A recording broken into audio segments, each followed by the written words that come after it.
Mesdames et messieurs, bonsoir, merci de votre fidélité et de suivre ce journal.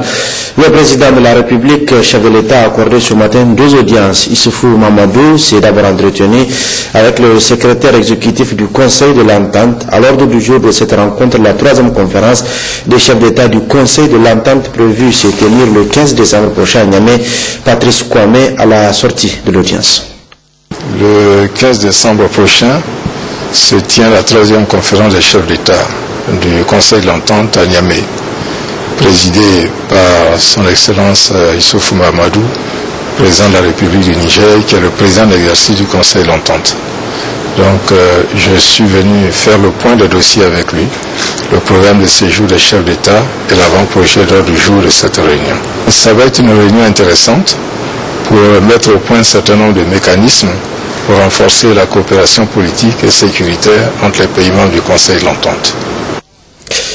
Le chef de l'État a ensuite reçu une délégation conjointe Banque islamique de développement et Conseil d'administration de l'Université islamique de Saï, conduite par le président du Conseil d'administration de cette université, Al-Zabi Nasser. La question de la jeune fille et le projet de création d'un nouveau campus universitaire pour les jeunes filles était au centre de leur entretien. Al-Mansour Vaten.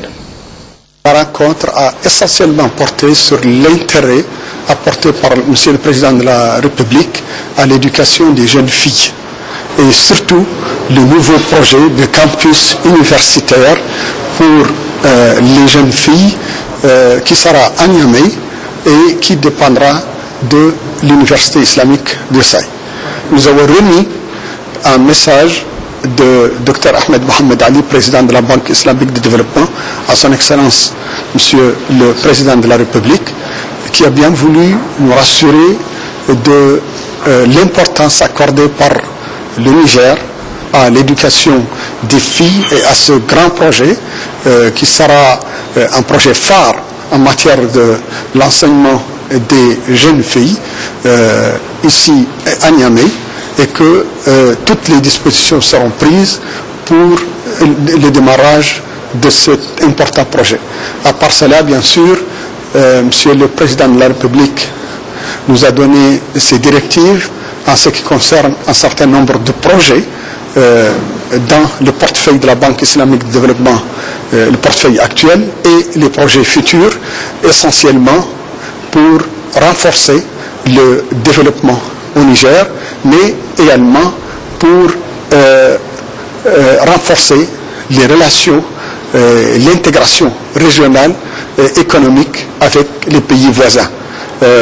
Son Excellence a mis l'accent particulièrement sur le fait que l'axe, la transsaharienne, est très importante, l'infrastructure de transport routière, les chemins de fer sur l'axe Algérie-Nigeria, Tchad, toute cette infrastructure est très importante, tant en ce qui concerne les projets à l'intérieur du territoire nigérien avec les pays voisins. Nous avons été très heureux parce que son Excellence le Président de la République a apprécié la performance de l'enseignement franco-arabe et son rôle en matière d'inclusion essentiellement des filles et de cohésion sociale au niveau du Niger, ce qui a été en fait bien apprécié par tous les autres pays qui ont su combien le Niger a été visionnaire en donnant plus d'attention à l'enseignement pour tous.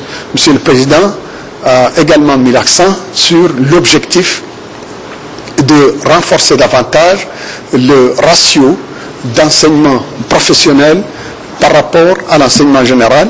L'objectif d'avoir d'ici 2020 45% de l'enseignement au sein d'institutions professionnelles et techniques est un objectif que la Banque islamique de développement soutient.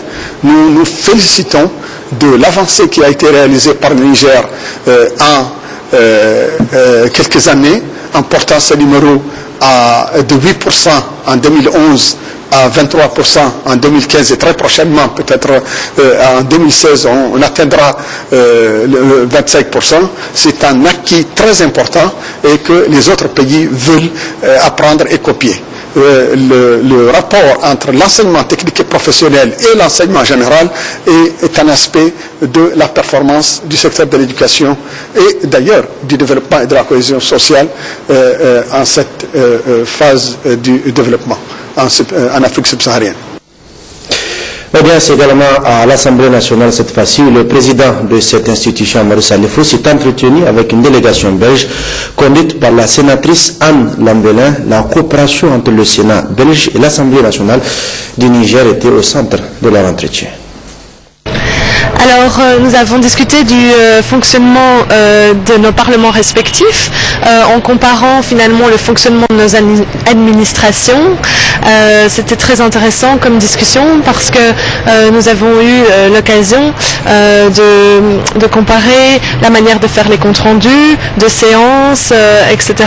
Donc là, nous avons évoqué la possibilité de faire une sorte de collaboration entre la Belgique et ici le Niger pour justement une collaboration de formation de différents fonctionnaires des assemblées.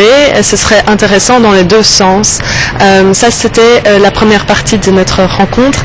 Et ensuite, nous avons aussi évoqué le rôle de la femme en politique, qui est très important aussi pour ma collègue Hélène Réquemont et pour moi-même, car nous sommes deux députées femmes, deux sénatrices femmes, et c'est un sujet qui nous est très cher. À l'Assemblée nationale, toujours après cette audience, une séance de travail s'est tenue entre la délégation du Royaume de Belgique et la Commission des affaires sociales et culturelles. Une séance de travail présidée par le parlementaire Lamulo Memouni.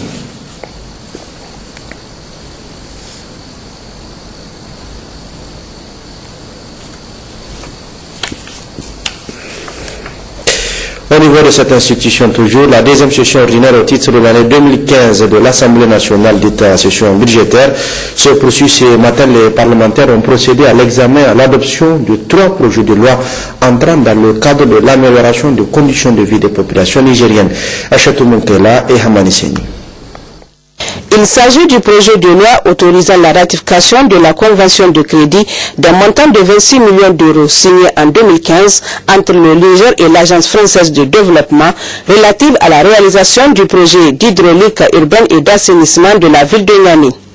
Du projet de loi autorisant la ratification du financement de l'AFD d'un montant de 13 millions d'euros entre l'institution et le Niger relative à l'amélioration de l'état de la santé de la population et à la maîtrise de la croissance démographique. Le troisième projet de loi concerne l'accord de financement d'un montant de 26 900 000 droits de tirage spéciaux pour le financement du projet de lutte contre le paludisme et les maladies tropicales négligées au Sahel. Un accord signé le 27 juillet 2015 entre la République du Niger et l'Association internationale de développement AID. Après présentation du rapport de la commission saisie au fond, la commissaire du gouvernement est intervenue pour expliquer la portée de ces 3 projets de loi qui visent au fond l'amélioration des conditions de vie des populations, notamment les femmes et les enfants. S'en est suivi les discussions et l'adoption article par article et l'avis des différents groupes parlementaires. Tous ont à l'unanimité répondu favorablement à l'adoption des projets. Ainsi, le premier projet de loi a été adopté par 72 voix pour, le second par 76 et le troisième par 77 voix pour, 0 contre et 0 abstention. La commissaire du gouvernement, Mme Kane Aïchetou Boulama, remercie et salue l'attention avec laquelle les députés ont approuvé ces 3 projets qui sont d'une importance inestimable pour les populations. Ceci, dira la ministre, incitera davantage le gouvernement à redoubler les efforts allant dans le cadre de l'amélioration de la situation des couches vulnérables. Je dois dire et je dois reconnaître que notre représentation nationale est toujours unanime quand il s'agit du Niger, quand il s'agit d'améliorer le sort des populations. Et le vote de ces 3 lois à l'unanimité vient de nous faire constater cette constante de notre représentation nationale, pour laquelle moi, en tant que Nigérienne, je me félicite beaucoup. Je suis fière de notre représentation nationale qui sait se retrouver quand le sort du Niger est en jeu. La communauté internationale, consciente des acquis et insuffisances des objectifs du millénaire pour le développement, qui arrive à terme fin 2015, a adopté donc en septembre 2015 les ODD pour gérer l'après 2015. L'objectif de développement durable numéro 3 porte sur la promotion du bien-être et l'amélioration de l'état de santé de toutes les couches sociales. Le Niger fera ainsi des avancées considérables pour pouvoir atteindre ce ODD d'ici 2030 à travers l'amélioration des indicateurs de santé. La plénière reprendra le lundi 9 novembre avec l'examen et l'adoption de nouveaux projets de loi. Dans l'affaire dite du CDS Rahma, le juge de référé vient de se prononcer suite à la requête introduite par Abdoulaye Bo et le bureau qu'il dirige relativement aux activités de Mohamed Ousmane, qui se réclame toujours président du parti et qui entend tenir son congrès d'investiture.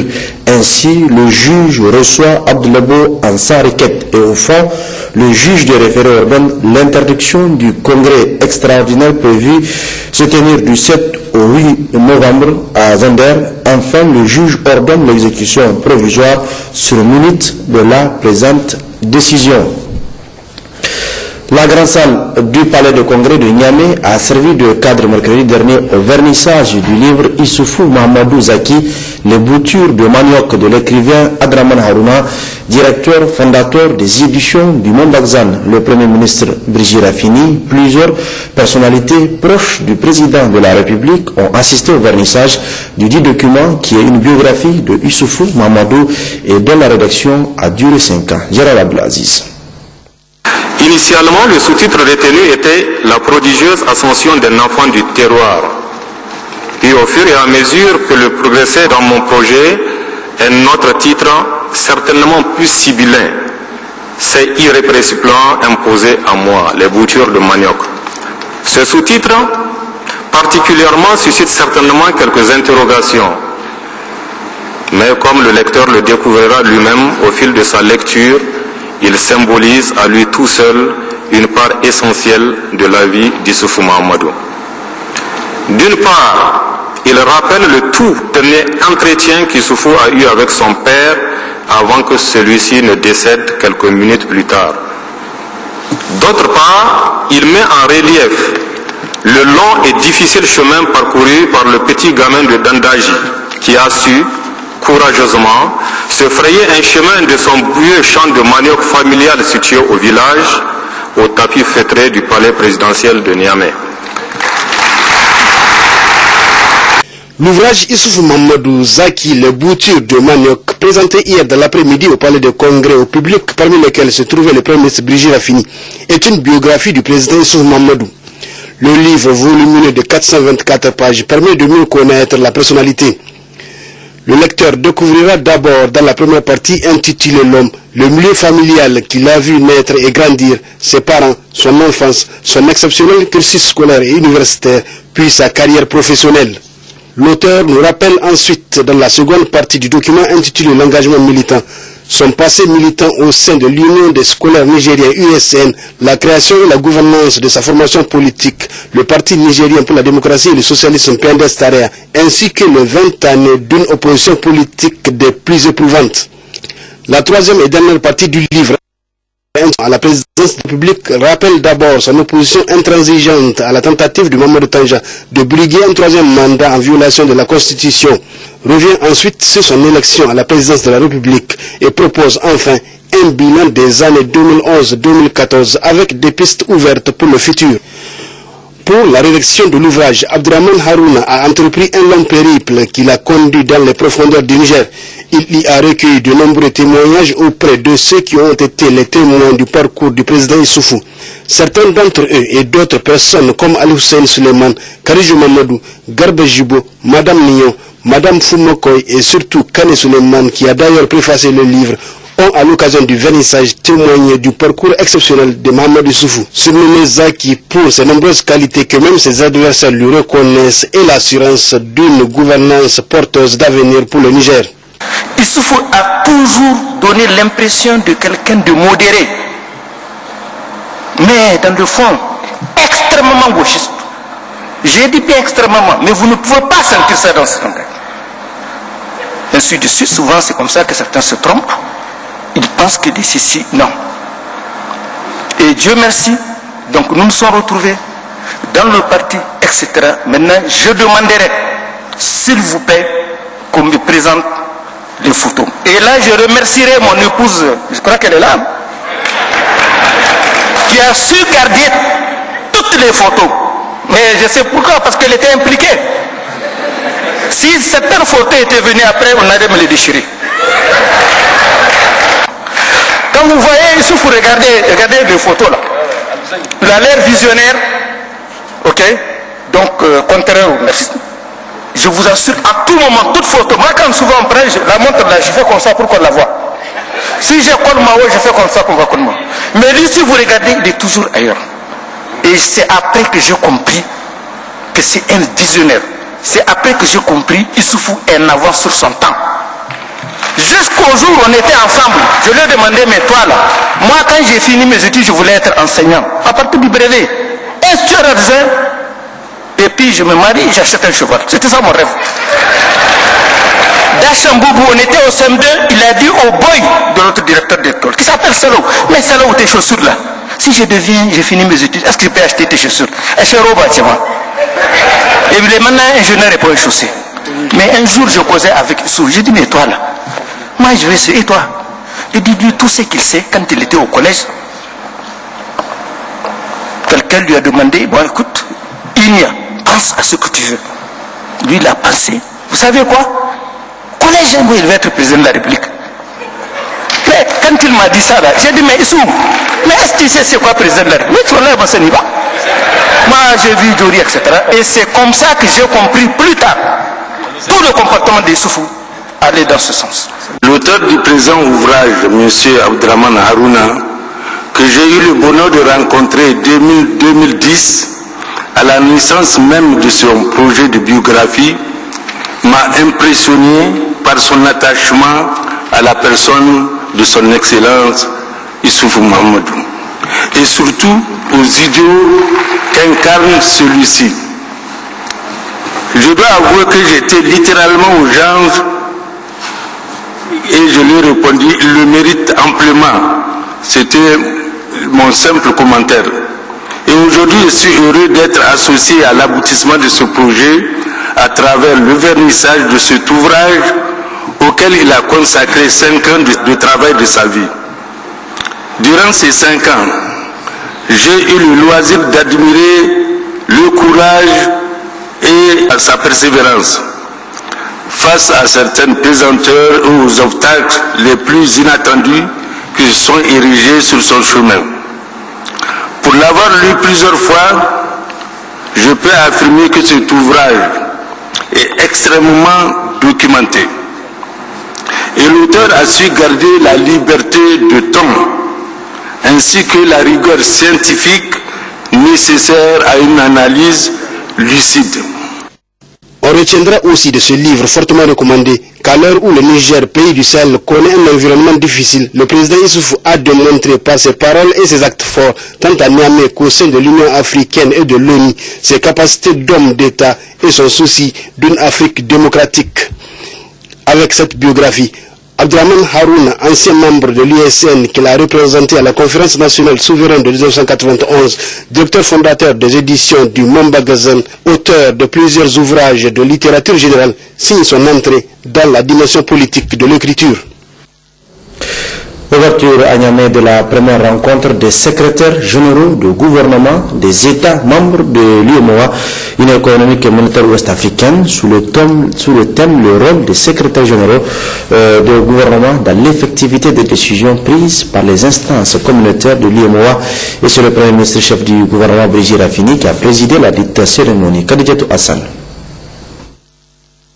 Cette Cette grande rencontre, la première d'IJAR, qui regroupe les secrétaires généraux du gouvernement de tous les États membres de l'espace IOMOA, avec la présence de la délégation du Ghana, qui, sans être membre de l'Union économique et monétaire ouest-africaine, a bien voulu faire le déplacement sur Niamey pour échanger son expérience avec celle des pays membres dans une perspective intégrative véritable des États d'Afrique de l'Ouest. L'occasion est mise à profit par le gouverneur de la région de Niamey, Hamidou Garba, pour saluer cette belle initiative du secrétaire général du gouvernement nigérien Gambou Zakara et de lui témoigner toute sa reconnaissance et sa gratitude au nom de la population de la région de Niamey. Le représentant résident de la commission de l'IOMOA au Niger, après avoir retracé l'historique de cette union de sa naissance à nos jours, précise que cette réunion constitue un creuset important de l'approfondissement du processus d'intégration. Le secrétariat général, en tant que cheville ouvrière dans la coordination du travail gouvernemental, doit ainsi jouer un rôle de premier plan, aussi bien dans la préparation des réformes communautaires que dans le suivi de leur réalisation. C'est dire que les présentes assises consacrées à l'implication des secrétaires généraux du gouvernement dans le suivi des décisions des instances communautaires viennent à point nommé. Elles devront être l'occasion de passer en revue les instruments techniques et politiques du suivi de la mise en œuvre des réformes et politiques communautaires, d'examiner les difficultés rencontrées dans l'application des normes communautaires, de proposer des modalités d'implication des secrétaires généraux dans la préparation, le suivi, la diffusion et l'évaluation des décisions communautaires, de déterminer les besoins nécessaires en vue de l'application efficace des décisions communautaires, comme la recommandation a du reste été formulée lors du séminaire régional tenu récemment à Dakar du 7 au 11 septembre 2015. Pour le chef du gouvernement, Birji Rafini, cette rencontre est honorifique pour le Niger et que son importance est capitale pour tous les États membres de l'espace IOMOA, car les secrétaires généraux du gouvernement restent la mémoire et le moteur de l'exécutif de nos pays. La présente rencontre résulte de la nécessité de la création d'un cadre de concertation des secrétaires généraux du gouvernement de l'espace UEMOA pour jouer un rôle majeur en termes de célérité dans la mise en œuvre effective des actes communautaires, tant du point de vue de leur transposition que de leur application. Cette initiative fait corps avec les exigences de l'intégration, mais aussi celles de la bonne gouvernance. En effet, la bonne gouvernance, c'est aussi et avant tout le respect des dispositions légales et réglementaires de la République, gage de stabilité et de crédibilité des institutions de l'État.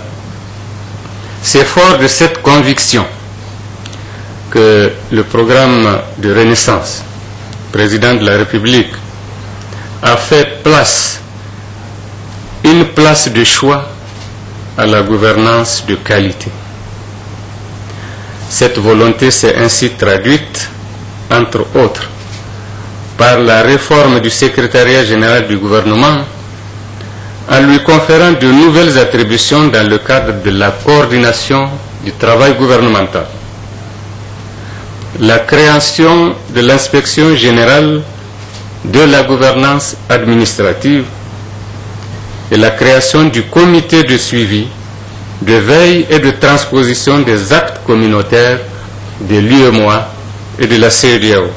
L'évaluation de la mise en œuvre des réformes réalisées ces 2 dernières années a permis de constater que la qualité de la transposition des textes communautaires devrait être améliorée. Donc l'implication des secrétaires généraux du gouvernement dans le stade de l'élaboration des actes communautaires s'avère nécessaire. L'importance de ces mesures est attestée par l'amélioration sensible du taux de transposition des actes communautaires par notre pays. Mais faut-il le rappeler, nos pays doivent poursuivre les efforts qu'ils ont engagés afin de rendre l'intégration sous-régionale effective et profitable à nos populations. Dans cet esprit, le rôle des secrétaires généraux du gouvernement est essentiel en tant que pierre angulaire dans la mise en œuvre de ces actes communautaires. J'ai la ferme conviction que nos pays bénéficieront des avantages de l'intégration en faisant jouer effectivement leur rôle aux secrétaires généraux du gouvernement, en les impliquant fortement dès le stade de l'élaboration des actes communautaires et en valorisant leur place dans le suivi de l'application de ces actes par les différentes parties. Du reste, cette préoccupation, déjà exprimée lors des revues des réformes et des programmes de l'UEMOA en 2014 et en 2015. Enfin, le représentant résident de la commission de l'UEMOA et le Premier ministre Brigitte Raffini ont tous souhaité que cette rencontre de Niamey soit une occasion d'échanges fructueux sur les espérances respectives et les moyens de les mutualiser à travers ce cadre de concertation.